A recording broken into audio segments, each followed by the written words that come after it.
गधा और धोबी की कहानी। एक गांव में एक धोबी रहता था। उसके पास एक गधा था। गधा बहुत मेहनती था, इसलिए धोबी उसका बहुत ख्याल रखा करता था। धोबी के घर के पास एक संगीतकार का घर था। उसके घर से अक्सर गाने बजाने की आवाज़ें आया करती थी। गधा जब भी गाना सुनता तो सोचता कि काश वह भी गाना गा पाता। एक रात वह अस्तबल में सो रहा था। तभी उसके कानों में झिंगुरों की आवाज़ पड़ी और उसकी नींद टूट गई। उसने सुना कि झिंगुर गाना गा रहे हैं। उनका गाना सुनकर गधा उदास हो गया। उसे उदास देखकर एक झिंगुर ने पूछा, गधे भाई, क्या बात है? तुम उदास क्यों नज़र आ रहे हो? गधे ने दुखी मन से कहा, तुम सब कितना अच्छा गाते हो। काश मैं भी इसी तरह गा पाता। तुम भी गा सकते हो गधे भाई, कोशिश करके देखो, झिंगुर ने कहा। गधा गाना गाने लगा, लेकिन उसकी आवाज़ बेसुरी थी। वह फिर उदास हो गया और बोला, मेरी आवाज़ बहुत बेसुरी है, मैं नहीं गा पाऊँगा। तब एक बूढ़े झिंगुर ने सलाह दी, तुम्हें अपनी आवाज़ मधुर करनी है तो कल से ओस पिया करो। देखना, कुछ ही दिनों में तुम हमसे भी ज़्यादा सुरीले हो जाओगे। गधे को ये सलाह जच गई। अगले दिन से उसने खाना पीना छोड़ दिया और ओस पीने लगा।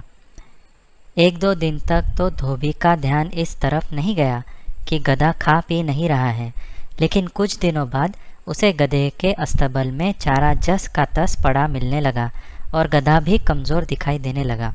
तो उससे चिंता हुई। उसे लगा कि गधा बीमार है, इसलिए खा पी नहीं रहा है। वह गधे को एक वैद्य के पास ले गया। वैद्य ने गधे के लिए दवाइयाँ दी। धोबी गधे को दवाइयाँ खिलाने लगा, लेकिन गधे पर कोई असर नहीं हुई। उसने खाना पीना शुरू नहीं किया और वह दिन पर दिन ज़्यादा दुबला पतला और कमज़ोर होने लगा। धोबी चिंता में पड़ गया कि आखिर उसके गधे को हुआ क्या। गधे का हाल एक मकड़ा देख रहा था। वह सारी स्थिति जानता था। एक दिन वह गधे के पास गया और बोला, गधे भाई, तुम क्यों ओस के भरोसे खाना पीना छोड़कर बैठे हो? इस तरह तुम सुरीले बनो या ना बनो, बीमार ज़रूर हो जाओगे।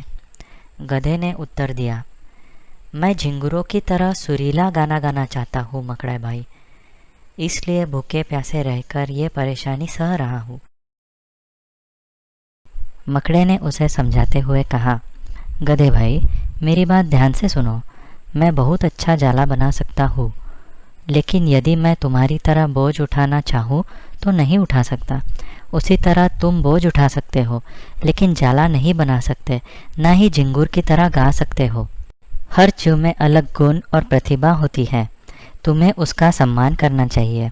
जो कार्य तुम कर नहीं सकते, उसके पीछे क्यों अपनी वह प्रतिभा नष्ट कर रहे हो जिसमें तुम उत्तम हो?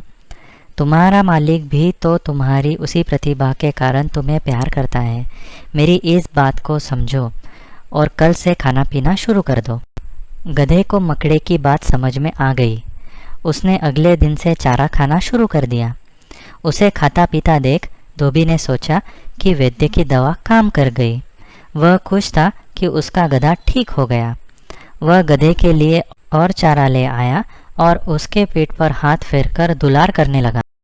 तो दोस्तों, हमें इस कहानी से यह सीख मिलती है कि दूसरों की नकल करने के बजाय अपने गुणों का महत्व पहचानो और उसका सम्मान करो।